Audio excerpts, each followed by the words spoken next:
I noticed this yesterday, and I wanted to check it out.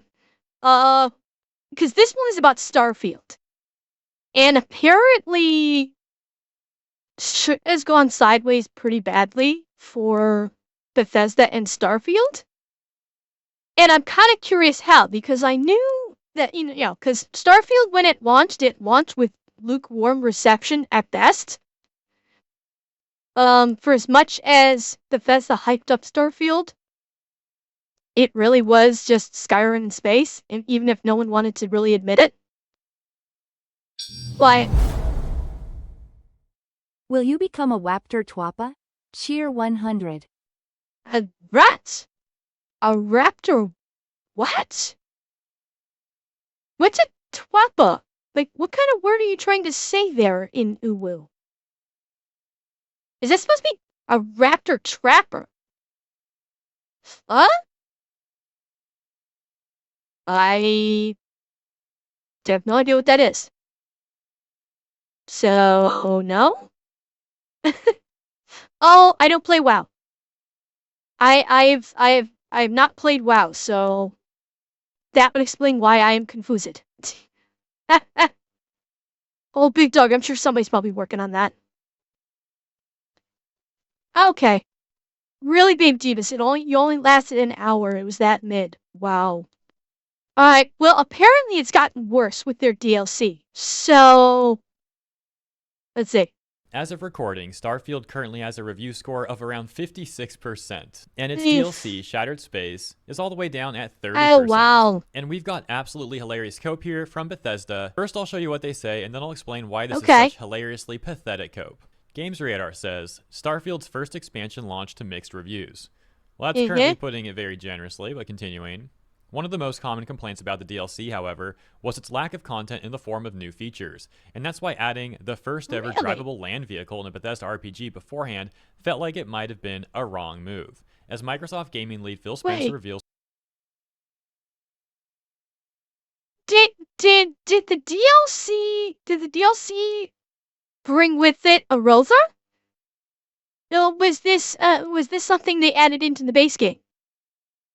Because they said something about adding, the first ever vehicle in Bethesda, adding the first ever vehicle beforehand. Yes, what? It was the DLC, or just it was a patch in the base game? So it was DLC. It was DLC before Shattered Space. So they added the Land Rover before they added the expansion. Yeah, that probably was a wrong move. The rover could have been a selling point for the DLC. Yeah, that's okay. Definitely a mistake.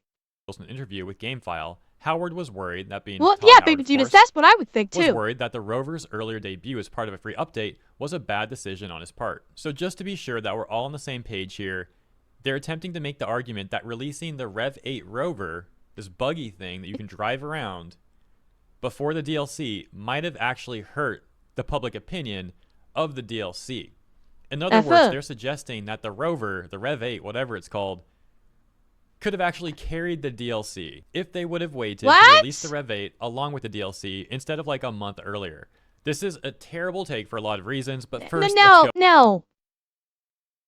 You can't hinge the success of an entire expansion on the fact that you get a buggy.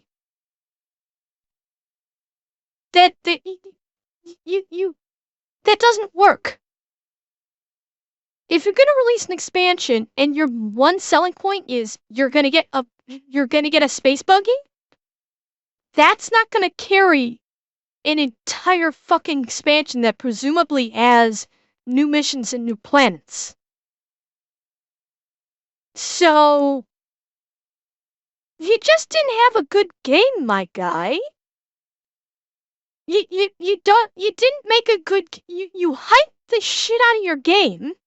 It wasn't good. People called you out on it, and now you're just cooping. Go finish the quote before I continue explaining why. Todd and I were talking about Shattered Space, states Spencer. Starfield is a game I put a ton of hours into and really love, but they've had this thing where they've added features throughout the year, and then they had an expansion. Are these people that out of touch? They're talking about like adding a functional map, which the game did not even release into, which it should have What? had on release, but adding things Wait. like a functional map and a few other minor updates here and there, maybe some Okay, first and foremost, was this adding fucker driving things around like a in a functional bikini? map. Is this the game you can drive around on a beach in a bikini in the Rev 8? Is this a thing? Like, so, like, can you actually drive this fucking thing on the beach? Probably, yeah.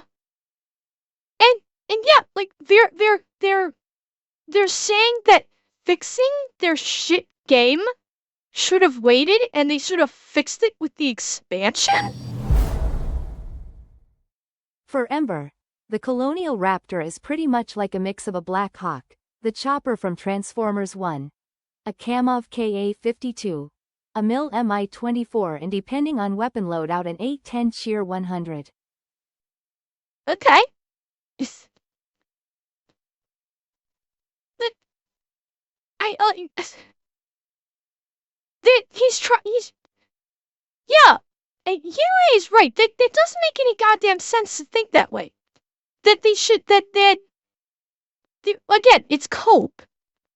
They're trying to erroneously avoid saying we made a bad game. And saying, oh, we should have just done all these bug fixes with the release of or basic game UI improvements with the DLC and made our customers pay to fix the game. That's kind of what the guy from Bethesda was saying, is instead of actually improving the game like a good game company should, we should have made our customers pay for it with the DLC. What are they, Ubisoft? Because it sounded like they're Ubisoft right now. And a few other minor updates here and there, maybe some performance increases for Xbox, stuff like that. Dude's acting like that was such great generosity from Bethesda. And maybe Bethesda should have waited to release that stuff along with the Shattered Space DLC with the expansion. Like that would have fixed everything. Instead of, actually addressing the issues that people really have with the game. He then delves into fan feedback on Bethesda's approach to Starfield's new Starfield's maps are generic procedural generated maps, and when you land, you're limited. Yeah, Andrea. Oh, that I know about. That was when I watched reviews about Starfield, that was a big complaint. Is like supposedly they talking about how the huge sandbox and you can land on all these planets, but yeah, you can only land on certain parts, and you can only go so far before you hit a wall. And the whole time I'm watching this, I'm thinking, interesting. Yet in Elite, I can just go land wherever the fuck I want on these landable planets, and if I actually wanted to take the time, I could traverse the entire planet either on, well, probably not on foot, I'd run out of oxygen. But just stopping by to say hi, Cheer 1000. Thank you, Einhander. Yeah, I mean, you couldn't walk the whole way because you would run out of energy and oxygen, but if you were in your SRV, you could literally circumnavigate the planet if you wanted to. If you wanted to waste that amount of time, you literally could circumnavigate the planet. And Starfield had an invisible wall. Anyone and remember you could only when land games on were certain actually places. complete upon release? Pepperidge Farm remembers. Oh, but Canito, we are living in the age of live service games, remember? The wall is removed as soon as you are hitting the wall, you can load to a different part. Logic, do you mean like if you're in Starfield and you hit the wall, you can basically fast travel? Is that what you mean? Like when you hit that invisible wall, you can fast travel, maybe? Because I know that's a thing. Yeah, and yeah, it's like Starfield I heard has got like a shit ton of loading screens. Like literally everything you do, from being on the ground to getting into space to jumping, it's all fucking loading screens. I heard that, yeah, and it's the same fucking thing. It's like even just docking, you have to go through like a 30 second or minute long loading screen.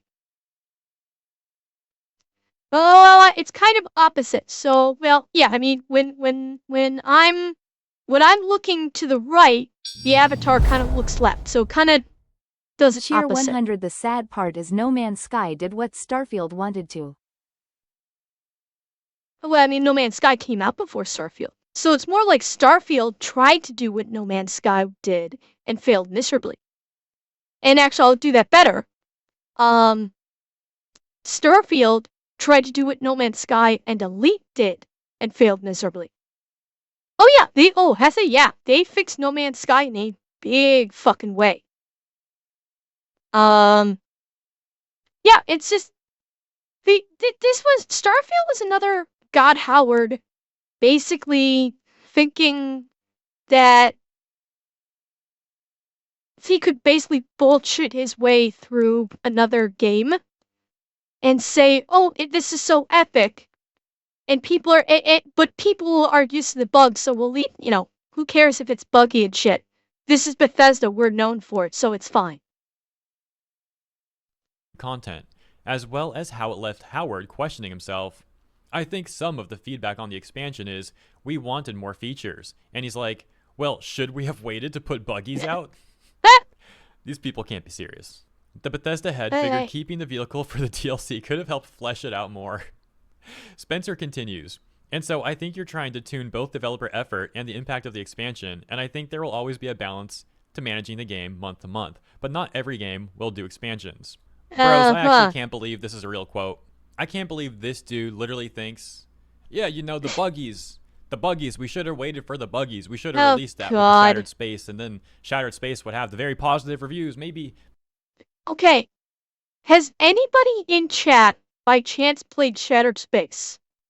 Has anybody played that expansion, just out of curiosity? I'm wondering about this. Because what I'm curious about is what the hell did Shattered Space bring to the game? Like, was it literally just new planets and new maps? And maybe a couple new missions? Well, Mad Dog, then you just have to get a new computer. That's what God Howard said.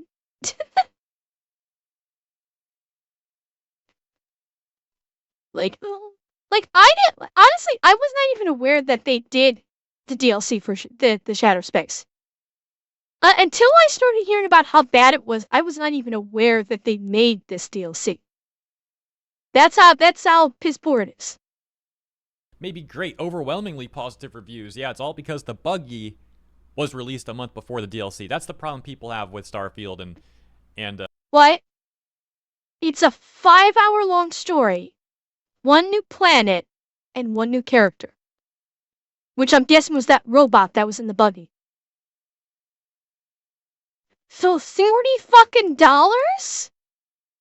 Are you fucking kidding me?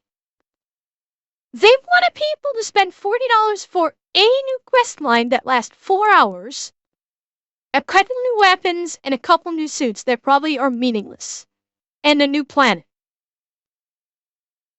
Are you holy fuck. That's absolutely batshit crazy. But honestly, not surprising when it comes to Bethesda. That's actually on track for Bethesda. Oh, was the robot part of the base game? Okay. And they still want 90 for the base game. That honestly doesn't surprise me. Oh, I bet they did, Andrea. We were too generous releasing that buggy too soon. Now let's... They're acting like this basic buggy is meta-changing, like the Mandalay is. Well, no kidding. Well, they're talking about it like this, like if they added it to the DLC, if they added it to Shattered Space, it would have somehow saved Shattered Space. That's what they're acting like, and it obviously wouldn't have. And everybody that I've seen, commenting on videos regarding Starfield have all said the same thing. Save your money, play No Man's Sky, or play Elite Dangerous. It's not worth it. Let's also take a look at some data proving how terrible their take is. Player numbers here. SteamDB chart for Starfield. So, in the weeks before the buggy was released, Wow. Starfield had around like 10k players on a good day. When the buggy came out, spiked Okay. around 15.9k before falling back Okay. down a bit. And then Starfield Shattered Space releases on September 30th, and the player count increases to 21.7k. However, Woohoo. that only lasted for a couple of weeks, and then the player count was all the way back down Wow. to a number even lower than before the buggy was released. Oh, And that's taking a look at bad. the overall chart, you can see here's around where the buggy was released. This Well, look at it flatline. Look at this fucking flatline. From September? So in 3 months, the game was dead. 3 months was all it took for Starfield to basically be dead. Fucking hell. This is what happens when you basically just go, just put it out there, they'll eat up our slop because they're Bethesda fanboys. Because that's the only people left, is the Bethesda fanboys. That's the only one left playing Starfield. Everybody else fled a year ago. Big thing to remember, the game released on Game Pass. Bethesda couldn't give it away for free. Oh yeah, I know. Well, it didn't have staying power. Like, they had over 300,000 players at launch, it looks like. The only reason to buy Todd's games is to mod the hell out of them, and Starfield has a poor modding scene. Cheer 100. Yeah, Durant, I heard about that. Like, when it first came out, the modders were going to town with it. I remember when NXR, when Henry was, doing his with his modding channel, was showcasing Starfield mods. And for probably like the first month or two, the modders did go to work. And then they abandoned it. They said it's not worth it. The modders flat out said it ain't worth it no more. And they just abandoned it. I know, I loved MXR too. It is such a shame that YouTube killed their channel. I don't know why they didn't just try migrating over to Rumble, but they decided not to. And now MXR is gone. Because YouTube tends to suck on that. tiny little increase, and then the DLC here. And you basically gotta squint. You gotta like zoom in. You gotta like get real close to your screen to even notice these Thank you, quote-unquote Dropkick. increases. Of course, they also mentioned other updates that Starfield has had throughout its lifetime, which most people would probably call minor updates. And you can see that none of this helped the game really. Like the player count has been consistently terrible, as Bethesda is also consistently not addressing the actual issues that most people. I don't think it's actually MXR Hefe. It's basically like a fan account, I think. And NXR is 100% on Patreon now. I think they said like they might be posting a few things, but they're not posting any real new content. It's all on Patreon now. And if they're making a killing on Patreon, great. Jeannie's account got nuked too, I thought. I'm pretty sure Jeannie's account got taken offline too, because when they when she put in for her 100k subscriber button, they killed her channel, I thought. Unless something changed that I was unaware of. Have with the game. Meanwhile, over on our No Sodium Starfield, which is like the hive mind subreddit, you gotta censor anything critical of the game there and only prop the game and Bethesda up. Wait. Starfield was a massive mask-off moment for the Bethesda community and gaming in general. Let me preface by saying this is not a hate post. I do not condone any attacks, nor do I wish this become a complaining type. This is just me recalling my past experience in the Bethesda community and gaming community in general, and how Starfield changed that and revealed some harsh truths, and also how in the end it was a positive thing. That being said, here's the rest of the post. Okay, hang on. In this thread from only 5 days ago, they say, Starfield was a massive mask-off moment for the Bethesda community and gaming community in general. I thought they did, Hefe. I could be wrong. This is not a hate post. I do not condone any attacks, nor do I wish for this to become a, quote, complaint about complaining, unquote, type post. This is just me recalling my past experience in the Bethesda community and gaming community in general, and how Starfield changed that. I have a feeling Bethesda fanboys can be quite rabid here. It was in the end a positive thing. oh great, here comes the Corpo Defense Squad. You know, to reasonable people, the harsh truths that would be referenced here would actually be like, Bethesda's kind of hopeless. Like, I have completely lost hope for the next Elder Scrolls, you know, stuff like that, right? Yeah. But this guy's gonna probably not address any of that stuff. Well, yeah, logic. That's it exactly. Bethesda will never escape that comparison of being Skyrim in space. I call it that myself. And I've never played it, but I've seen enough videos and reviews of it. It's fucking Skyrim in space. Your character becomes starboard, for God's sake. It is 100% Skyrim in space. Todd, I think, literally went to his people and said, we're doing a sequel, and like all good, stupid sequels, this one's in space. Oh yes, Dropkick. Yes, that is the actual term. Your character is revealed to be starboard. That is literally what it's called. Well, yeah, they're trying to work on Skyrim 6, but God help us all on that one. Oh, Shadowspurter? That is the general consensus. The general consensus is Skyrim is better than Starfield. Absolutely. That was never in question.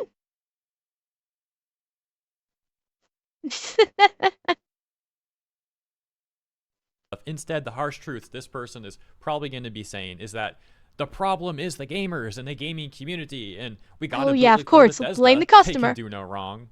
So the post continues. The OP says, I have been a massive fan of Bethesda games for years, and naturally I became part of the community surrounding those games.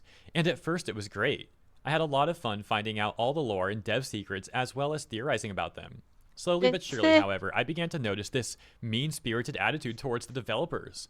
And at a certain point, I began wondering if they even like the devs at all, since all I heard is how quote-unquote incompetent and lazy, unquote, they are. Simple answer, no! They don't!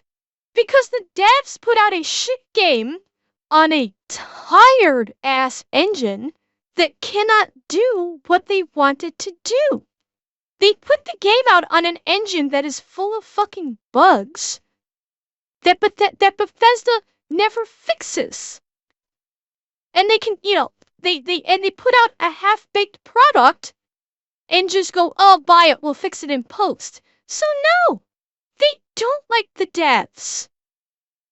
The players are rightly criticizing the devs for this.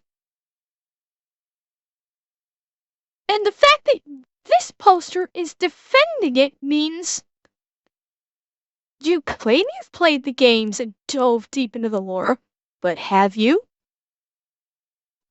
Yeah, Hefe, and a lot of people took issue with the problems it had. Again, like I've said this, I played Cyberpunk 2077 at launch, and I didn't actually have those bugs, but I know a lot of people did.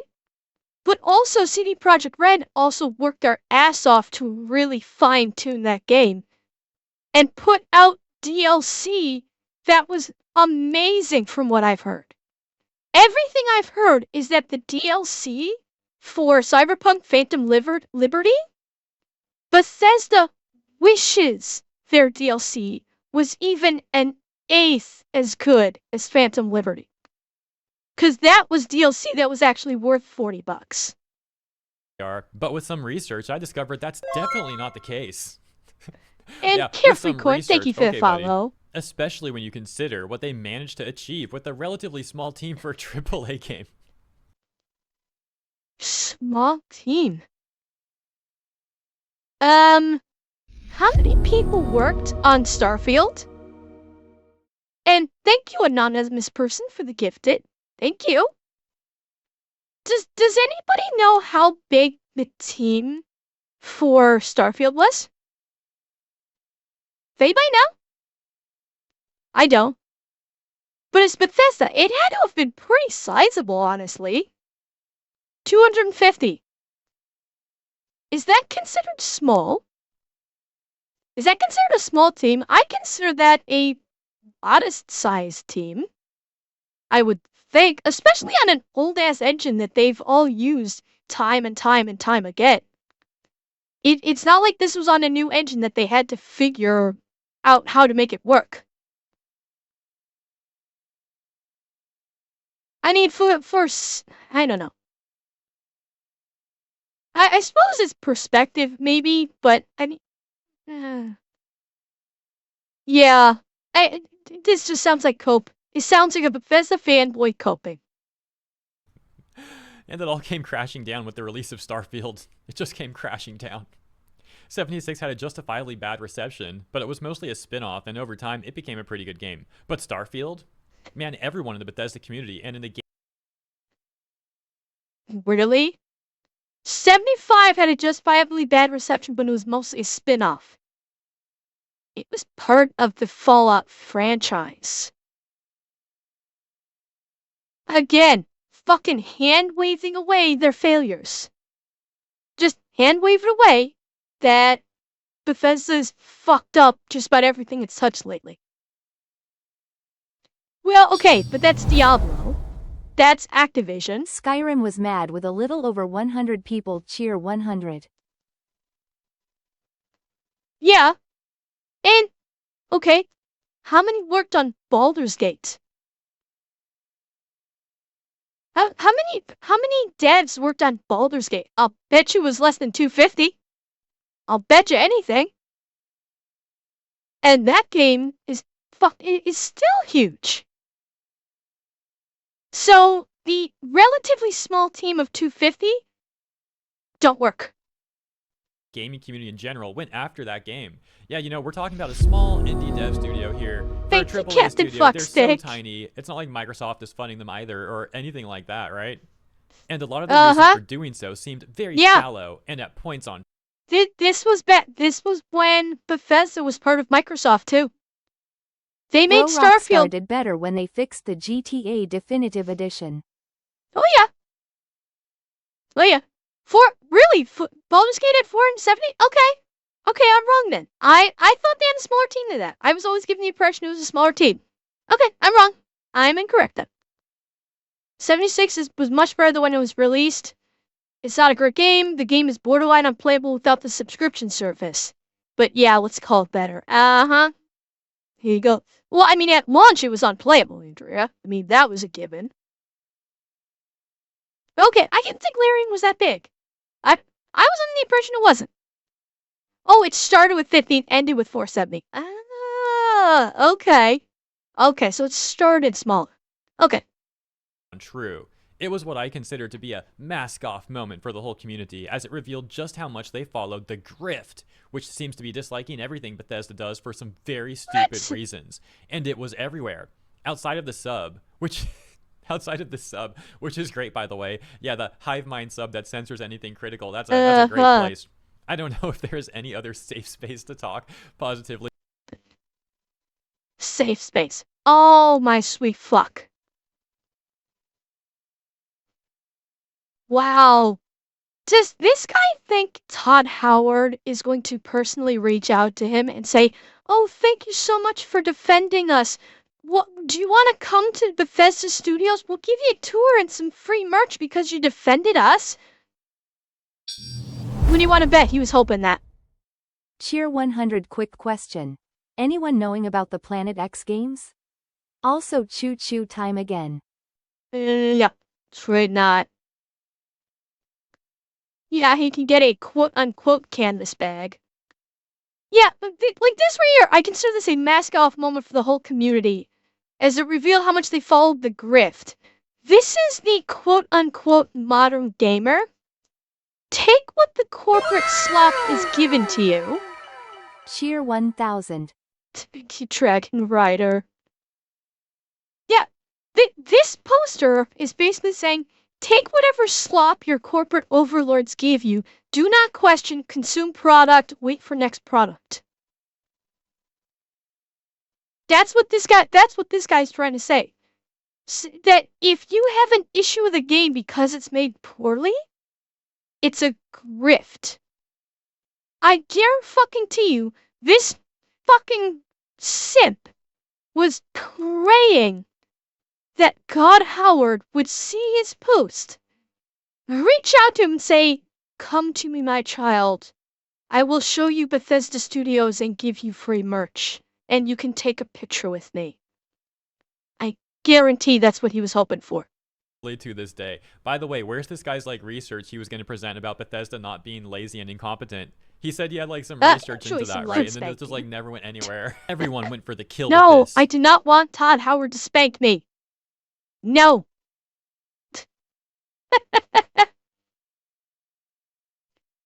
It was destiny. That's yeah. Maybe. And when you said you liked the game, you were viewed as a moron or a liar. It made me realize just how far the gaming community strayed from enjoying the games and replaced it with complaining. There are some legitimate criticisms that could be levied at the games, but they all get drowned out with all this clickbait junk, not to mention all the pretentious gaming critics that don't have any clue about what goes into game development and then act like experts. No, so instead he thinks that they should be like the gaming journalists that basically fellatiate all of the game companies that put out absolute dog shit games so they can keep their access. Again, this guy wants this guy's stepping up. He wants gamers to basically get on their knees and blow the gaming companies and say, "Thank you, please give me more." He's an idiot. Like a certain critic that said the game used no design documents, which is utterly ridiculous. The worst part was that creators I used to enjoy watching turned to the grid as well and became much more. Cheer 100 spanking Ember is chat's job, hee hee. There.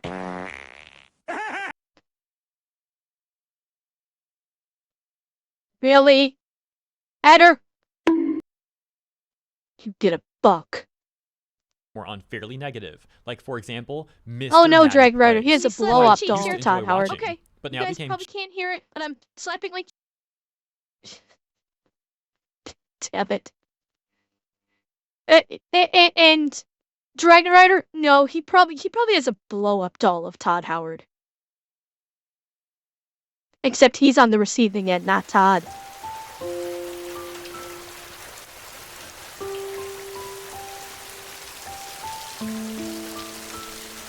Hi, Vegeta. Okay. just another clickbaity channel that complains a lot. But thankfully, this was not a bad experience in the long run for me, as it made me realize just how negatively these communities affected me. I eventually quit them and formed my own thoughts and opinions on our no sodium Starfield. Oh, God. Which is why today I can write a post like this and show another positive thing Starfield has done to me by helping expose these communities for what they are, and they certainly are not fans. So thanks. So he thinks he's an activist, and he's basically saying, "Please God, Howard, notice me, senpai." That's what he's doing. He's doing a notice me, senpai, Howard. And Todd Howard doesn't even know this exists. I can't fucking tell you. Thanks for reading. I hope you liked it. And remember, if a community starts becoming toxic, don't be afraid to leave it. There will always be much healthier alternatives. You know, I gotta say, it seems like Bethesda, Todd Howard, and this dude, they're all perfect for each other, man. All delusional. Yeah. And when he says that people criticizing these companies don't enjoy games, I don't know if he's specifically referring to Bethesda, because that's the theme of the post. Oh, you know he is. But at the same time, his phrasing made it sound kind of like games overall, in which case, hypothetically, if that is what he meant, let me address that really quick. I've seen other people on various subreddits also make similar takes. For example, when they were defending Veilguard, like, oh, these gamers, they don't even like games anymore. They just And the fact of the matter is, while we criticize corporations and games, that doesn't mean we're not enjoying games. We enjoy plenty of games. Guess what? You can do multiple things in a day. You can enjoy a game and then criticize a game and do whatever else in a day. For some reason, a lot of these people are completely devoid of any nuance. But yeah, I just found this stuff to be very amusing. Exactly right. Did too. If you enjoyed this video, you enjoyed my coverage, please consider liking and or subscribing to the channel. Appreciate you, and I'll see you in the next one. And leave us not forget, people criticize these games because they want them to improve. Like Dragon Age? Dragon Age has a, the franchise itself had a huge fan base. And people wanted Veilguard to succeed. When Dragon Age Veilguard when it was announced that they were making Dragon Age Veilguard, it's not like people were saying we want it to fail. When it was announced that Starfield was being made, people were not outraged. Well, okay, some were, but writ large, people were not saying, "I want this to fail because I'm an asshole and I think that and I just want games to fail." No, they wanted it to be good. They did want it to be good. And when it came out and was shit, they called them out on it. They called them out and said, "This game is shit. We wanted something good and you gave us shit." So that's where criticism comes from. Criticism comes from the desire for something to be released that is good. And the criticism is disappointment in what we receive in the end. And companies that refuse to accept criticism, like so many of them, had this positive reinforcement bullshit, which is why these games do not become any better. They don't take the criticism, and thus they don't improve. And they continue to put out shit. And they continue to lose money.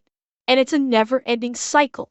Until you can accept criticism and learn from it, like, hey, this is what our paying customers want. Maybe we should do that so they will give us money. You're going to keep failing and your studios are going to shut down. That's why we're seeing studio after studio after studio shutting down. Because they don't listen to their customers that they're expecting to give them money. They might be Dragon Rider. I want to see tangential proof that they're starting to learn. So they're either going to start putting out good product or they're going to shut down. Either way, it's a win for us. Again, as far as the next Mass Effect game, who knows?